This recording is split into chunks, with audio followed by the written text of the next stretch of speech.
हम लोग friends UPSC, देखिए फ्रेंड्स यूपीएससी प्रीलिम्स का प्री का जो पहला एग्जाम होता है यूपीएससी, देखिए प्री मेंस और इंटरव्यू 3 पैटर्न में होता है फ्रेंड्स, है ना। और इसका हम लोग प्री का अभी पीवाईक्यू कर रहे हैं, क्या कर रहे हैं, पीवाईक्यू। तो प्री का पीवाईक्यू में हम लोग सेक्शन वाइज कर रहे हैं, टॉपिक टॉपिक वाइज। तो हम लोग अभी मध्यकालीन भारत का कर रहे हैं, मध्यकालीन भारत, है ना फ्रेंड्स। भारत भारत का हम लोग 2018 वाला कर रहे हैं फ्रेंड्स। कब कर रहे हैं, 2000, यहाँ देखिए फिर 2018 वाला, 2018 वाला कर रहे हैं। और 2017 वाला में कितना क्वेश्चन पूछा था फ्रेंड, 2017 में पूछा था एक क्वेश्चन, एक क्वेश्चन, ठीक है। 2018 में भी फ्रेंड्स एक क्वेश्चन पूछा है 2018 में से। तो पैटर्न आपको समझ आ रहा है यूपीएससी का। और क्वेश्चन का ये समझिए डुएबल है कि नहीं मध्यकालीन भारत।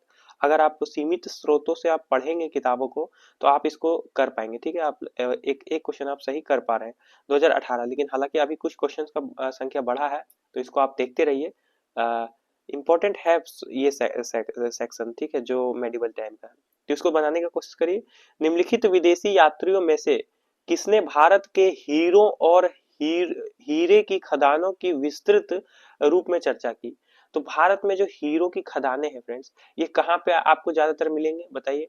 उसको आप देखिए कि हीरो की खदानें कहाँ पे ज्यादातर है। आप ज्योग्राफी मेरे साथ पढ़िए, आपको सब चीजें मैं बताता चलूंगा, ठीक है। तो हीरो की खदान और हीरो के बारे में ये विस्तृत रूप से चर्चा किया कौन, यहाँ यात्री। आपको पता है भारत एक ऐसा देश है जहाँ पर बहुत सारे यात्री आए हुए, इंसान हुए या फिर आपको अनेक अनेक यात्री आए, है ना फ्रेंड। तो वहां पे आपको बताना है कि जो हीरो के बारे में चर्चा किया, बहुत सारा खदानों के बारे में चर्चा किया भारत के। अगर ये पूरे विश्व में हमारे हीरो के संबंधी में और हमारे डायमंड्स के खदानों के बारे में आपको चर्चा करेगा, तो अन्य देशों में हमारे बारे में प्रचलन फैलेगा ना कि हमारे यहाँ डायमंड्स है। बात समझ रहे हैं। तो यहाँ आप समझिए फ्रांसवा बर्नियर, आप इसका आंसर आप जानते होंगे फ्रेंड्स। देखिए बैप्टिस्ट टेवर्नियर, टेवर्नियर है ना, जिया द थेवेनो और एबे बार्थेलेमी कारो, ठीक है। नाम थोड़े अजीब अजीब है, लेकिन आपको मैं बता रहा हूँ, जब आप पढ़ते हैं विदेशी यात्रियों का विवरण पढ़ते हैं ना, यात्रियों के बारे में पढ़ते हैं, तो यात्रियों के बारे में आप जब पढ़ते हैं फ्रेंड्स, तो जो मुख्य इंपॉर्टेंट फैक्ट्स है उस हिसाब से आप याद रखिए चीजों को। आप एनसीईआरटी हिस्ट्री मेरे साथ पढ़िएगा, तो उसमें यात्रियों के बारे में जो मैं बताऊंगा उसको आप टू द पॉइंट लिख लीजिएगा। सारे यात्रियों को याद करना नहीं है, लेकिन कुछ बेसिक चीज जैसे फ्रांसिया बर्नियर, इसको आपको याद करना है। ये कुछ बेहतरीन चीज है, ठीक है। आपको ये याद रखना है, ठीक है। ये सब के बारे में थोड़ा थोड़ा फैक्ट्स याद रखना है। और जब भी आप पढ़ें तो ये अन्य ऑप्शंस को आपको क्या करना है, आपको ध्यान में रख लेना है, ठीक है। इसका आंसर क्या हो जाएगा, इसका आंसर हो जाएगा बी नंबर, ठीक है। जिया बैप्टिस्ट थेवेनियर।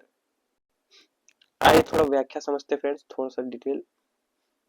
जिया बैप्टिस्ट टेवर्नियर, इसका टाइम पीरियड है 1605 से 1689। एक फ्रांसीसी खोजकर्ता एवं व्यापारी था।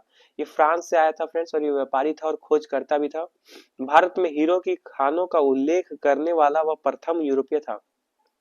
मैंने बताया ना कि अगर भारत के बारे में हीरो की खानों के बारे में अगर व्याख्या होगी तो यहाँ के बारे में पता चलेगा कि यहाँ हीरा डायमंड्स बहुत ज्यादा है। तो उसने 1666 ईस्वी में की गई, है ना, उसे 1666 ईस्वी में की गई 116 कैरेट ब्लू डायमंड की खोज या खरीद के लिए जाना जाता है। तो इसको जाना जाता है कि 1600 ईस्वी में ये 116 कैरेट ब्लू डायमंड जो है वो यहाँ से खोजा या खरीदा था, जिसे उसने 1668 में फ्रांस में है ना, लुई 14वें को बेच दिया था। तो फ्रांस में लुई 14वें को ये 1666 में लाया, इतना कैरेट 116 कैरेट ब्लू डायमंड का खोज या खरीदा यहाँ से। और 1668 में 2 साल बाद आपको लुई 14वें को बेच दिया, ठीक है। तो एक डायमंड का एक एनसीईआरटी में इस हिस्से के रूप में यहाँ पर दिया जाता है, क्योंकि डायमंड्स में आपको पता है यहाँ से एक डायमंड ले भी गया है ना।